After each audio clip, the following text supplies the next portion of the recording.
السلام علیکم ورحمۃ اللہ وبرکاتہ۔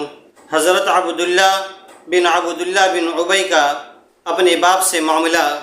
سن 5 ہجری میں بنو مستلق کی مشہور جنگ ہوئی۔ اس میں ایک مہاجری اور ایک انصاری کی باہم لڑائی ہو گئی۔ معمولی بات تھی مگر بڑھ گئی۔ ہر ایک نے اپنی اپنی قوم سے دوسرے کے خلاف مدد چاہی اور دونوں طرف جماعتیں پیدا ہو گئی، اور قریب تھا کہ آپس میں لڑائی کا معرکہ گرم ہو جائے کہ درمیان میں بعض لوگوں نے پڑھ کر صلح کرا دی۔ عبداللہ بن ابی منافقوں کا سردار، نہایت مشہور منافق اور مسلمانوں کا سخت مخالف تھا، مگر چونکہ اسلام ظاہر کرتا تھا اس لیے اس کے ساتھ خلاف کا برتاؤ نہ کیا جاتا تھا، اور یہی اس وقت منافقوں کے ساتھ عام برتاؤ تھا۔ اس کو جب اس قصے کی خبر ہوئی تو اس نے حضور صلی اللہ علیہ وسلم کی شان میں گستاخی کے لفظ کہے اور اپنے دوستوں سے خطاب کر کے کہا کہ یہ سب کچھ تمہارا اپنا ہی ہے، کیا ہوا ہے؟ تم ان لوگوں کو اپنے شہروں میں ٹھکانہ دیا، اپنے مالوں کو ان کے درمیان آدھا آدھا بانٹ لیا۔ اگر تم ان لوگوں کو مدد کرنا چھوڑ دو تو اب بھی سب چلے جائیں گے۔ اور یہ بھی کہا کہ خدا کی قسم، ہم لوگ اگر مدینہ پہنچ گئے تو ہم عزت والے مل کر ان ذلیلوں کو وہاں سے نکال دیں گے۔ حضرت زید بن ارقم رضی اللہ تعالی عنہ 9 عمر بچے تھے، وہاں موجود تھے۔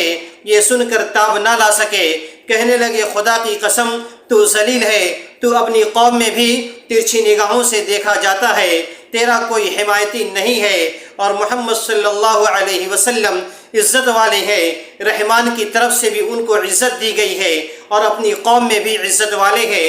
عبداللہ ابن ابی نے کہا کہ اچھا چپ رہا، میں تو ویسے ہی مذاق میں کہہ رہا تھا، مگر حضرت زید بن ارقم رضی اللہ تعالی عنہ نے جا کر حضور صلی اللہ علیہ وسلم سے نقل کر دیا۔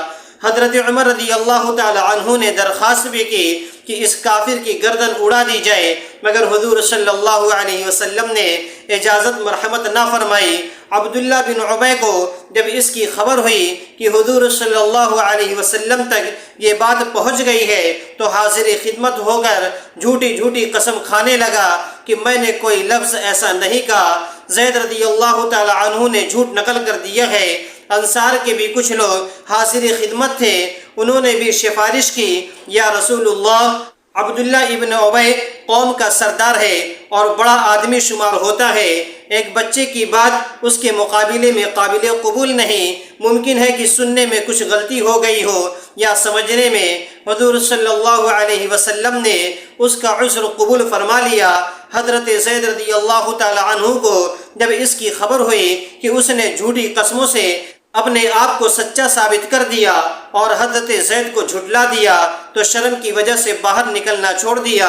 حضور صلی اللہ علیہ وسلم کی مجلس میں بھی ندامت کی وجہ سے حاضر نہ ہو سکے۔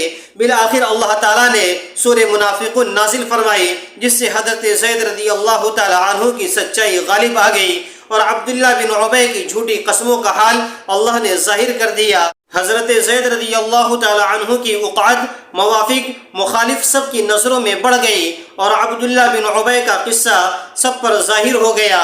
جب مدینہ منورہ قریب آیا تو عبداللہ بن ابی کے بیٹے، جن کا نام بھی عبداللہ رضی اللہ تعالی عنہ تھا اور بڑے پکے مسلمانوں میں تھے، مدینہ منورہ سے باہر تلوار کھینچ کر کھڑے ہو گئے اور باپ سے کہنے لگے اس وقت تک مدینہ میں داخل نہیں ہونے دوں گا جب تک کہ تو اس کا اقرار نہ کر لے تو ذلیل ہے اور محمد صلی اللہ علیہ وسلم عزیز ہے۔ اس کو بڑا تعجب ہوا، یہ صاحبزادہ ہمیشہ سے باپ کے ساتھ بہت احترام اور نیکی کا برتاؤ کرنے والا تھا، مگر حضور صلی اللہ علیہ وسلم کے مقابلے میں تحمل نہ کر سکا۔